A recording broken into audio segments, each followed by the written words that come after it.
우리가 살아가는 우리 삶 가운데 자신을 돌아보면 우리에게는 모든 사람이 열등감이 있다, 느끼며 살아간다 이렇게 말씀드릴 수 있습니다. 그래서 심리학자들의 연구에 보면 열등감이 없는 사람은 거의 없다라고 합니다. 낮은 자존감을 가지고 있고 그리고 약점을 다 가지고 있다 이렇게 말씀드릴 수 있습니다. 왜 이런 느낌을 받는가라고 할 때에 다른 사람과 자신을 비교했을 때에 뒤떨어졌거나 부족하다고 느끼는 감정이 바로 이런 낮은 자존감 그리고 열등감이 우리 가운데 오게 됩니다. 그런데 이런 비교를 할 때에 무엇을 비교하는가 하면 우리가 가지고 있는 외적인 것을 대상으로 비교를 합니다.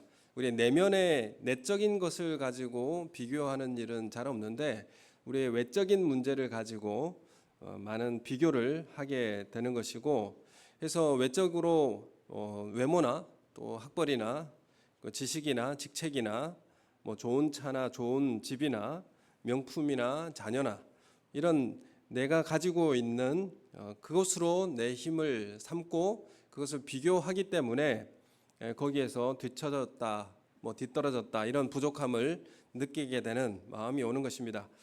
그래서 내가 소유한 것이 괜찮으면 내가 괜찮은 사람처럼 그렇게 생각이 되어지고, 그래서 자녀도 내 것이라고 인식할 때에 자식이 잘 되면 내 위상이 올라간다라고 그렇게 생각하고, 내가 가지고 있는 소유가 비싼 것이고 명품이면 나의 가치도 그만큼 그 소유만큼 올라간다 이렇게 생각을 하는 것이죠. 그래서 항상 외적인 것을 가지고 비교를 하고 그에 따라서 뒤떨어졌다라고 부족하다고 느끼는 감정, 그것은 이제 열등감이다 이렇게 말씀드릴 수 있죠. 그래서 소유와 나를 동일시하고 소유가 나와 동일한 인격으로 생각하게 되어집니다. 그래서 이것을 비교하고 또 거기에서 얻어지는 만족, 이것을 추구하는 삶을 살아가게 되는데, 그래서 항상 비교하는 상황 가운데서 나타나는 현상은 내가 하면 괜찮고 네가 하면 안 되는 이런 일이 생기는 것입니다. 그래서 내가 가르치는 것은 괜찮은 조언이 되고 네가 날 가르치는 것은 비난으로 받아들여지는 이런 왜곡된 마음도 이 열등감에서 나오는 현상이라 이렇게 말씀을 드릴 수 있습니다. 그래서 항상 나와 타인, 내 것과 남의 것을 항상 비교하는 그런 일들이 우리 가운데 생기게 되는데, 그래서 타인의 나를 바라보는 평가가 어떠한가, 그래서 이것이 가장 중요한 잣대가 되는 것이죠. 내가 타인에게 어떻게 보여주고 비춰지는가, 그것이 나에게 인정받는 것이 가장 중요한 그런 요건이 되는 것입니다. 그래서 이 부족한 자신을 포장하는 이런 방어적인 일들이 많이 작동하게 되는데, 내 약점과 내 나약함을 가리는 것이죠. 이 열등감을 가리는 그런 방식으로 뭘 사용하느냐 하면 분노하고 또 비난하고 자책하고 우울하고 또 대인 기피증이나 아니면 폭식을 하고 일 중독이거나 또한 사회적 분노, 과도한 정의감 이런 것들로 나타나게 되는 것입니다. 그래서 반면에 이런 서로 비교하고 경쟁적인 이런 것들이 반면에 조금 긍정적인 면으로 나타나기도 합니다. 뭐냐 하면 경쟁 의식을 통한 동기부여가 되는 것이죠. 그리고 이 경쟁 사회에서 살아가는 이런 비교 의식이 어떤 에너지원이 되기도 합니다. 그래서 지지 않으려고 하는 그런 힘이 내 안에서 솟아나는 것이죠. 우리 그리스도인들은 열등 의식이 없습니까? 낮은 자존감은 없습니까? 없지 않죠. 우리도 다 대부분이 열등 의식을 가지고 살아가게 됩니다. 예수 믿고 변화되면 이 열등감의 지배를 받고 또 열등감에서 자유한 삶을 살 수가 있습니다. 교회 안에서 이 열등감을 가진 사람, 좀 약점을 가진 사람들이 이것을 나의 약점을 가리기 위해서 사용하는 가면이 몇 가지가 있습니다. 뭐 다는 아니겠지만 약점을 가리는 도구가 있는데 첫 번째가 뭐냐면 예언자 가면입니다. 예언자 가면은 나의 약점을 감추기 위해서 마치 예언자가 된 것처럼 남을 이제 비판하게 되는 것이죠. 과도하게 남을 비판하며 나의 약점을 가리는 그런 모습으로 가게 됩니다. 그래서 빈틈없고 너무 강하게 보이려고 하는 것도 사실은 열등감의 한 가지 표출일 수가 있는 것이죠. 또 한 가지 가면이 있습니다. 그거는 직분에 대한 가면인데 안수 집사나 아니면 권사, 장로가 되는 그 직분을 더 과도하게 추구하는 것이죠. 그래서 직분을 통해서 세상에서 갖지 못한 그 지위를 만회하려고 하는 그런 이제 마음이죠.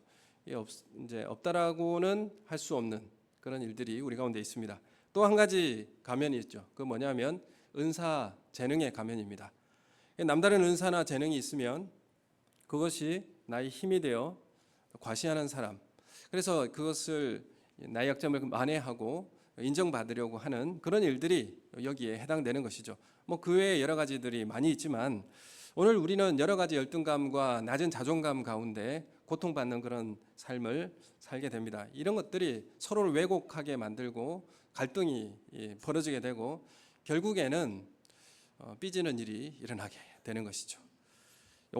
오해하고 왜곡하니까 그런 문제들이 우리 가운데 발생하게 됩니다. 성경에 오늘 말씀에 보면 모세가 등장하게 되는데 모세는 어떤 사람입니까? 구약 성경에서 최고의 선지자, 그 모세와 같은 나와 같은 선지자가 올 것이다. 그래서 오신 분이 예수님이시지 않습니까? 그만큼 구약의 선지자 하면 모세, 엘리야입니다. 그래서 모세는 그 구약 성경의 위대한 인물이라 이렇게 말씀드릴 수 있고 이스라엘을 건국한 사람이다 이렇게 말씀드릴 수 있죠. 애굽에 종되었을 때에 이끌어내어서 나라를 세운 사람이 바로 모세입니다. 그만큼 모세는 위대한 사람이라 이렇게 말씀드릴 수 있지만 한편으로 모세를 잘 들여다보면 열등감이 있는 사람인 것을 알 수 있고 그리고 모세는 정말 낮은 자존감을 가진 사람이었다라고 우리가 살펴볼 수가 있습니다. 그래서 한때 열등의식에 고통받고 헤어나오지 못한 사람이 바로 또한 모세이다라는 것을 말씀드릴 수 있습니다. 모세는 물에서 주워온 사실 입양하다 이렇게 말씀드릴 수 있죠. 모세라는 이름의 뜻이 뭡니까? 물에서 건져내다 이런 의미죠. 물에서 건져낸 자 이런 의미인데 그 이름 자체가 입양아라고 하는 그 경로를 숨기지 않고 있습니다. 그래서 이름을 부를 때마다 모세가 생각이 나는 것이죠. 나는 어디서부터 온 존재인가? 그래서 우리 예전에 자녀들에게 너 다리 밑에 주워왔다 이렇게 이야기를 하니까 어느 다리에서 주워왔는가? 그래서 내 자존감이 떨어지고 부모는 내 부모가 맞는가? 이런 일들이 생기기도 했지만 모세는 어렸을 때부터 너는 물에서 건진 자다 이런 이야기를 자꾸 들어왔으니까 입양이 되었다라는 이 생각을 계속해왔기 때문에 이것이 자신의 정체성에 큰 혼란을 주었을 것입니다. 그리고 바로의 공주가 모세를 나일강에 건져내었을 때에 히브리인으로 바로 알아봤습니다. 출애굽기 2장 6절에 보면 이는 히브리 사람의 아기로다 이렇게 바로 알아봅니다. 어떻게 알아봤을까라고 생각해 봤을 때에 이스라엘 백성들은 난지 8일 만에 할례를 하기 때문에 그것을 통해서 알아봤지 않았을까 이렇게 유추해 볼 수 있는데 그래서 모세를 건져내고 난 다음에 바로 히브리인 줄 알아봤습니다. 그래서 애굽 사람의 유모를 구한 것이 아니라 히브리 유모를 구하게 되어서 찾았습니다. 공교롭게 그 유모가 모세의 생모가 된 것이죠. 그래서 모세의 이름을 부를 때마다 이름 자체가 자신을 괴롭히는 그런 이제 일들이 어렸을 때부터 있었습니다. 모세는 입양되었고 출신이 왕실의 후손이 아니고 히브리인이고 그리고 그렇게 인식하면서 자랐을 것입니다. 어릴 때부터 어떤 생각이 들었을까요? 나는 누구일까? 애굽인인가? 히브리인인가? 나는 왜 그 생모에게로부터 나일강에 버려져야만 했을까? 겉으로는 바로 왕의 이 공주의 아들로 왕자의 대우를 받으며 살아왔지만은 내면에는 고된 노예 생활을 하고 있던 이 히브리인들이 자신의 동족임을 알고 갈등과 열등감을 느끼며 성장했을 것으로 이렇게 생각해 볼 수가 있습니다. 사실 모세의 출생도 축복받지 못한 출생이었습니다. 아들이면 죽이라고 하는 이 바로 왕의 명령으로 불안감 속에서 일종의 원치 않는 그런 아이로 태어나게 된 것입니다. 3개월 동안 숨겨서 길렀는데 이때 가장 부모와의 신뢰감이 형성되는 그런 시기라고 합니다. 이 3개월째 됐을 때에 더 이상 숨겨서 기를 수 없어서 갈대상자에 담아 뚜껑을 닫고 버려지게 된 것이죠. 3개월 된 아기도 두려움과 공포에 휩싸이는 외상적 유기감을 경험할 수 있다고 합니다. 가장 부모와의 신뢰감이 생기는 그때에 신뢰감을 잃게 되고 외상적 유기감을 경험하게 된 것입니다. 이 신뢰의 상처가 이후 자라면서 타인과의 신뢰감을 형성하는 데 있어서 어려움을 겪게 되었을 것입니다. 믿지 못하고 신뢰하지 못하는 대인관계에 대한 기피증이나 이런 일들이 인간관계 가운데 생겨났을 것입니다. 그래서 하나님께서 모세에게 오셔서 말씀하실 때에 부르시고 너를 애굽으로 보내겠다, 이렇게 너는 가서 이스라엘 백성 구해내라, 이런 말씀을 모세에게 할 때에 모세가 뭐라고 대답하느냐면 주여 보낼 만한 자를 보내십시오. 이렇게 자신의 낮은 자존감을 끝까지 버티는 모세를 우리는 보게 됩니다. 이 모세의 열등의식은 사실 이것을 가리기 위해서 어떤 면으로 표출되었는가 하면 정의와 불의의 분노감으로 표출되었습니다. 동족 히브리 노예들이 맞는 것을 매맞는 것을 보고 애굽 사람을 그 자리에서 어떻게 했습니까? 쳐 죽였습니다. 다음 날 히브리인들끼리 다투는 것을 보고 어찌하여 너희가 형제를 치느냐, 이렇게 책망할 정도로 이 모세는 정의감에 불타는 그런 사람이었습니다. 광야에서도 어떻습니까? 광야에서 이스라엘이 금송아지를 만들고 섬길 때에 모세는 크게 노하여서 언약의 돌판을 집어 던져서 깨트려 버렸습니다. 그래서 이 불같이 이 불타는 이 정의로운 사람, 정의와 불의한 이슈에 민감해서 불같이 화를 내고 비난과 비판력으로 삶의 에너지를 얻는 그런 이제 모습으로 모세가 살아가는 것을 보게 됩니다. 이런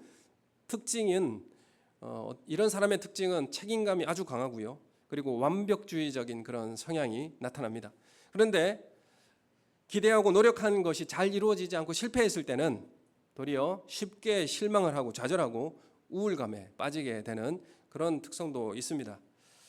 이 모세가 살인자로 발각이 되었을 때에 모세는 먼 미디안까지 도망을 갑니다. 그만큼 살인에 대한 처벌에 대한 두려움이 강했고 미디안에 살 동안에도 애굽의 군사들이 자신을 추적해 오지 않을까에 대한 두려움 속에서 매일 시달렸을 것입니다. 그 지역에 살았던 사람들이 자신을 알아보고 또 밀고하지 않을까 하는 그런 일종의 편집증 그리고 피해 망상증까지 가졌을 것입니다. 자기 편을 들을 줄 알았던 동족 히브리인들마저 모세에게 뭐라고 대답했느냐 하면 내가 그 내 동족으로 여기는 히브리인들을 위해서 대변하여서 애굽인을 쳐서 죽이기까지 했는데 그 다음날 히브리인들의 반응이 무엇이었습니까? 누가 너를 우리의 재판장으로 삼았느냐? 이렇게 나오는 반응이 모세에게 있어서는 충격적이었고 그리고 배신감을 느꼈고 또 분노감, 그리고 무력감, 절망의 상처를 모세는 갖게 된 것입니다.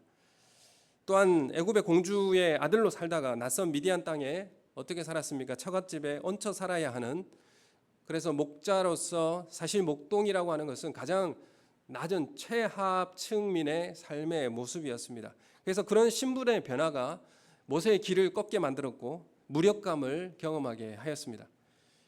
하나님께서 모세에게 출애굽기 3장 9절 10절에 이렇게 나타나셔서 모세를 부릅니다. 그리고 이제 너를 바로에게 보내겠다. 그리고 너를 통하여서 이스라엘 백성을 애굽에서 인도해 내겠다. 이렇게 하나님께서 말씀하십니다. 그래서 이스라엘의 지도자가 되게 하여서 바로 앞에 세울 것이고 그리고 이스라엘을 건져내게 할 것이다. 이렇게 말씀합니다. 너무나도 놀란 이 모세가 3장 11절에 이렇게 말합니다. 모세가 하나님께 아뢰되 내가 누구이기에 바로에게 가며 이스라엘의 자손을 애굽에서 인도하여 내리까? 이렇게 이제 답을 하죠. 내가 누구이가 한데 이 말에서 모세가 가지고 있던 이 낮은 자존감과 열등감의 상처의 깊이를 우리는 알 수가 있는 것입니다. 자신의 출신이나 배경, 그리고 그 모든 점에서 도저히 이스라엘의 지도자가 될 수 없다라는 가장 강한 부정적인 의미가 그 마음속 깊은 곳에서 깔려 있는 것을 우리가 보게 됩니다.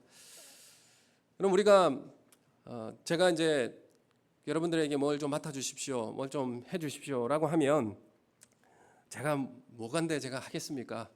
이렇게 대답하시는 분들이 있기도 합니다. 저는 그건 할 수가 없는 상황입니다. 이렇게 말씀드릴 수도 있죠.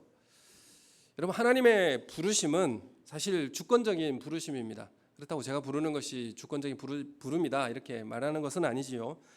하나님은 우리를 하나님의 뜻 가운데서 우리를 부르십니다. 그런데 이 하나님께서 우리를 부르실 때에 가장 방해되는 것이 무엇인가? 그것은 모세의 상황이 아니었습니다. 모세의 주변 여건이 아니었습니다. 모세가 하나님의 부르심에 저항한 이유는 뭐냐면 내면의 연약함에 대한 저항이었습니다. 그러니까 여러분 이거 좀 해주십시오라고 했을 때에 나는 제가 어떻게 이걸 하겠습니까? 전 할 수 없는 상황입니다. 이 말이 상황이 하나님의 부르심에 순종하지 못하게 하는 것이 아니라 내 내면의 낮은 자아와 그 내면의 저항이 하나님의 부르심에 순종하지 못하게 하는 것입니다. 하나님은 모세를 부르시는데 모세는 5번의 변명과 자기 합리화를 하면서 끝까지 거부합니다. 하나님은 끈질기게 계속적으로 해결책을 말씀해 주시고 대안을 말씀해 주시면서 계속 설득하고 있는 모습을 보게 됩니다. 하나님은 모세를 설득하고 있습니다. 여러 번의 대화를 통하여서 7번 이상 설득하고 있는 하나님의 모습을 우리는 보게 됩니다. 3장 10절부터 9절 10절부터 4장 오늘 17절까지 모세가 하나님과 대화하는 그런 내용입니다. 3장 10절에서부터 내 백성 이스라엘을 애굽에서 인도하여 내게 하리라 이렇게 모세에게 말씀합니다. 그러자 모세가 뭐라고 합니까? 내가 누구이기에 이스라엘 백성을 애굽에서 인도합니까? 이렇게 말하죠. 그러자 하나님께서 이렇게 대답해 주십니다. 내가 반드시 너와 함께 있을 것이다. 이렇게 말씀해 주시죠. 그러자 모세가 이렇게 대답합니다. 나를 보낸 이의 이름을 물으면 뭐라고 말합니까? 그러자 하나님께서 이렇게 대답해 주시죠. 나는 스스로 있는 자이다. 아브라함의 하나님, 이삭의 하나님, 야곱의 하나님이다. 이렇게 말해줘라. 이렇게 하나님께서 대답을 해 주시죠. 그러자 모세가 뭐라고 합니까? 하나님께서 그 사람들이 나에게 안 나타나셨다라고 너 거짓말한다라고 그렇게 말할 겁니다. 그럴 때는 제가 어떻게 합니까? 이렇게 또 모세가 하나님께 질문을 하죠. 그러자 하나님께서 이렇게 말합니다. 뱀을 보여주시면서 꼬리를 잡으라. 그러니까 꼬리를 잡으니까 지팡이로 변하게 됩니다. 그리고 손을 겨드랑이에 넣었을 때에 나병이 생겼다가 없어지는 이런 표적과 표징을 보여주시죠. 그래서 네가 이것을 보여주면 하나님을 네가 만났다라는 것을 알게 될 거다라고 그렇게 해결책을 또한 하나님께서 알려주십니다. 그러자 모세가 가겠습니다 이렇게 하는 게 아니라 또 뭐라고 말합니까? 나는 입이 뻣뻣하고 혀가 둔합니다. 이렇게 또 말을 하죠. 그러자 하나님께서 뭐라고 말씀하시냐면 누가 사람의 입을 지었느냐? 내가 창조주 하나님이 아니냐? 누가 맹인이 되게 하느냐? 내가 아니냐라고 하면서 내가 그 입을 주관한 자가 아니냐? 내가 너에게 할 말을 내가 일러주겠다. 이렇게까지 말씀을 하십니다. 그러면 가야 되는데 모세는 또 이렇게 말하죠.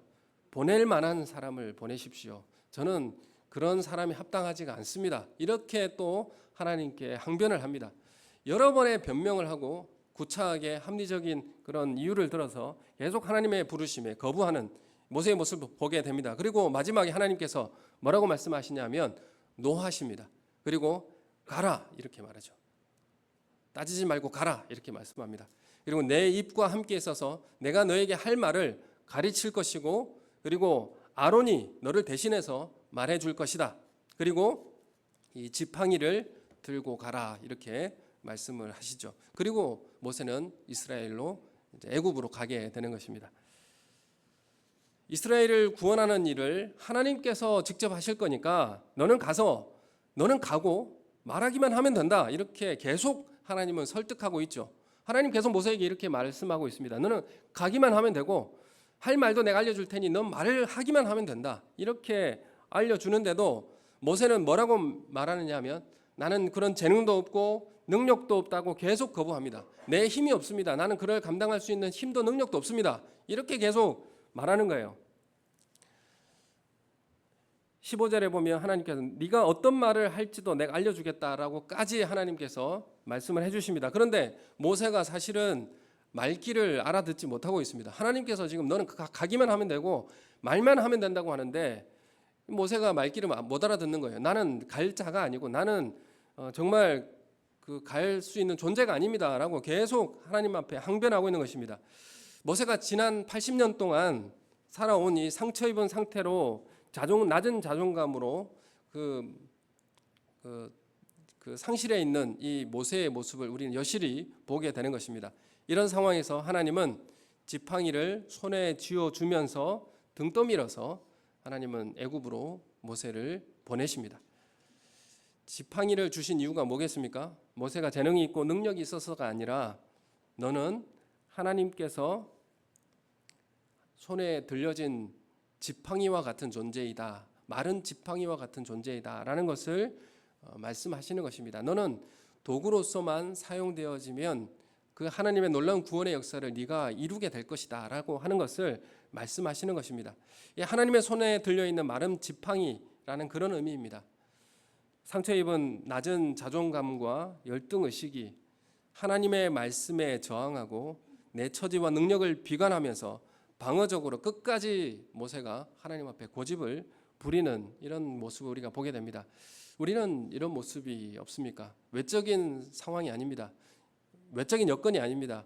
우리가 하나님의 말씀에 저항하고 순종하지 않는 것은 내 처지와 내 낮은 자존감 그리고 방어적으로 끝까지 고집을 하나님 앞에 부리며 저항하는 그런 모습이라 이렇게 말씀드릴 수가 있습니다.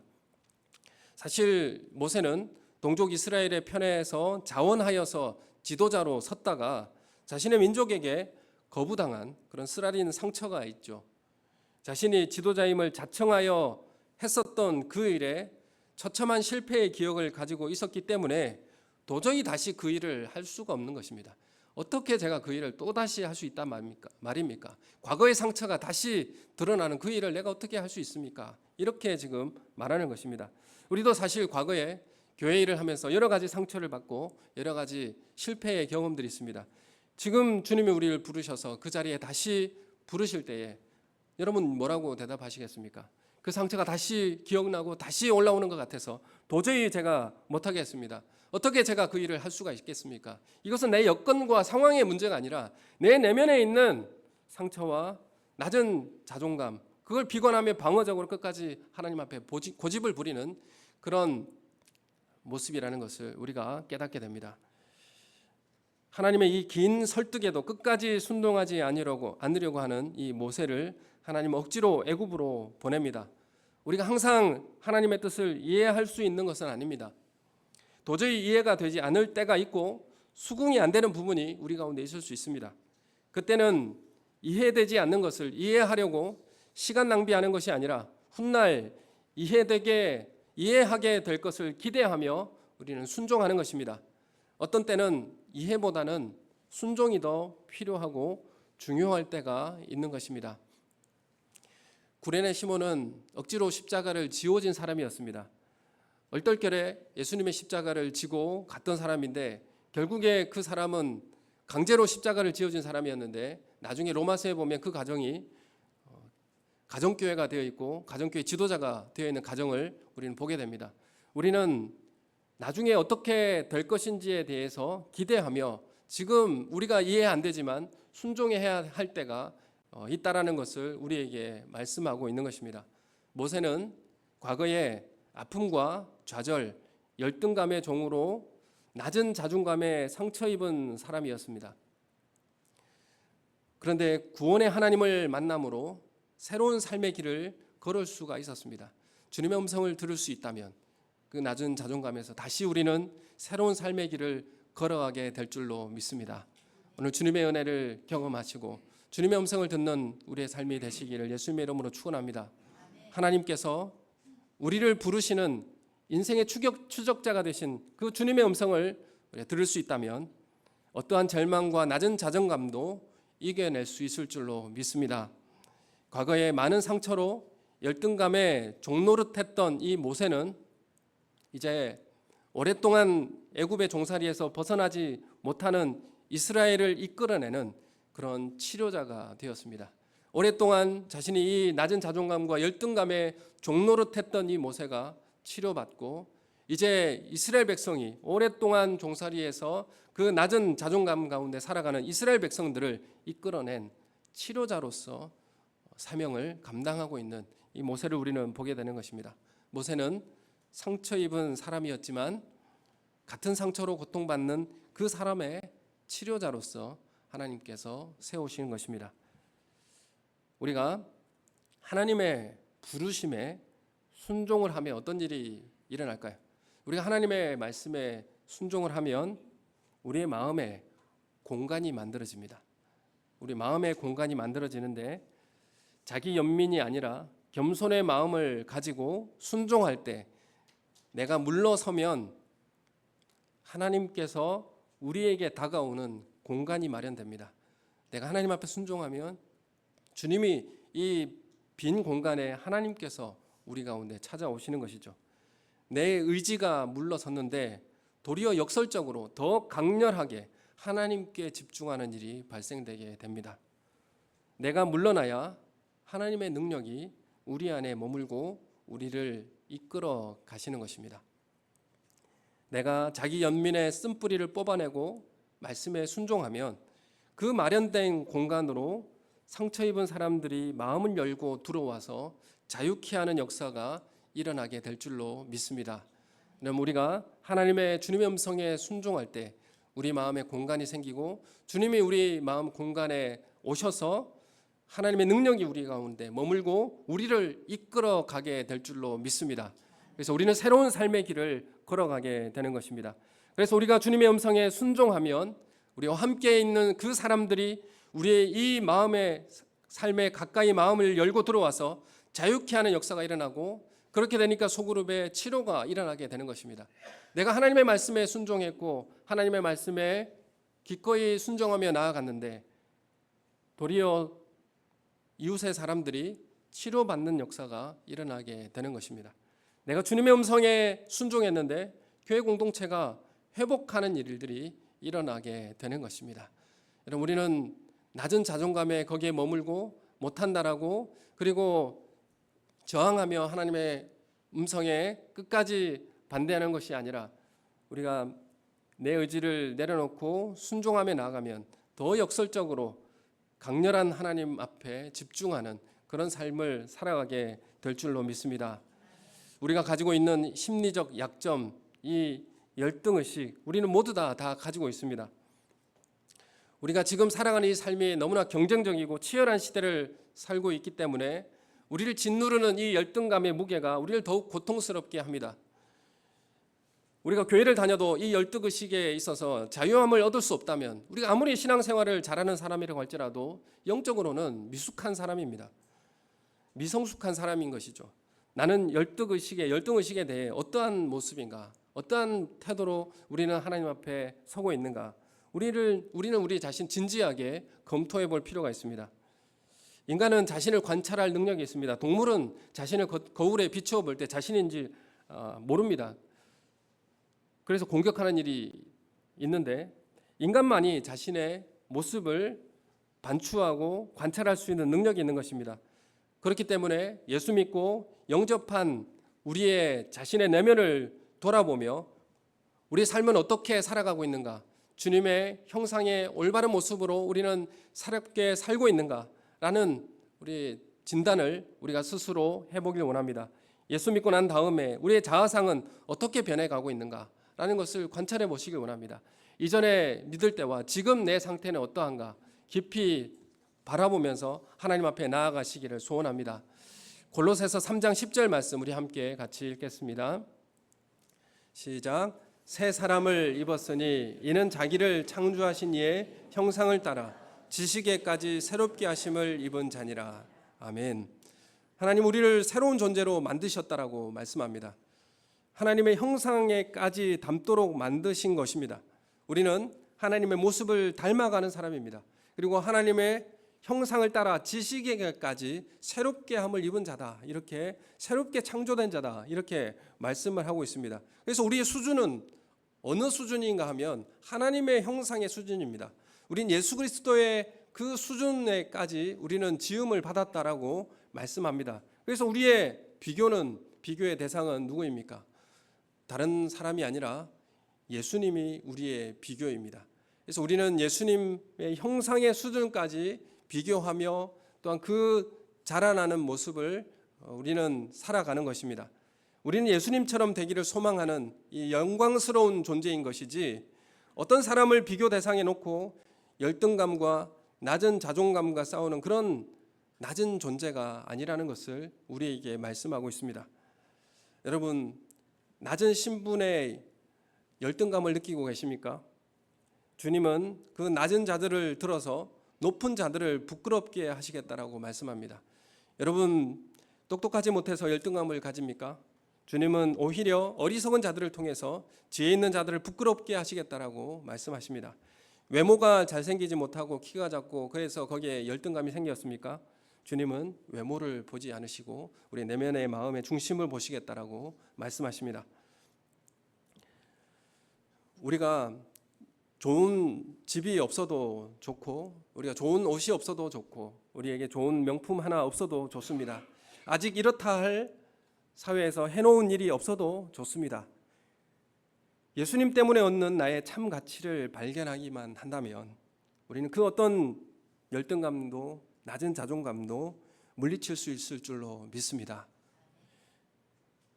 우리가 세상에서 낮은 존재로 못난 것 때문에 하나님께 영광을 돌리는 삶을 살기를 소원합니다. 우리가 학벌이 변변치 않고 똑똑하지 못한 것 때문에 하나님께 영광을 돌리는 삶을 살기를 소원합니다. 성공하지 못한 것 때문에 하나님 앞에서 나를 자랑하는 그런 삶을 살아가기를 소원합니다.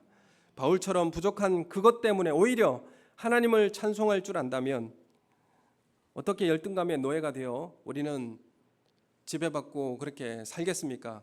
그런 초라한 인생이 되지 않기를 소원합니다. 우리는 하나님의 자녀요, 영광과 존귀의 간을 쓰고 있는 하나님 나라의 백성임을 잊지 않기를 소원합니다. 여러분, 우리의 삶의 인생의 가장 큰 행복이 무엇일까요? 정말 우리 인생의 가장 자존감이 높은 그런 일들이 무엇일까요? 그것은 창조주 하나님의 부르심에 응답하는 삶이 아니겠습니까? 창조주 하나님이 우리를 부르신다.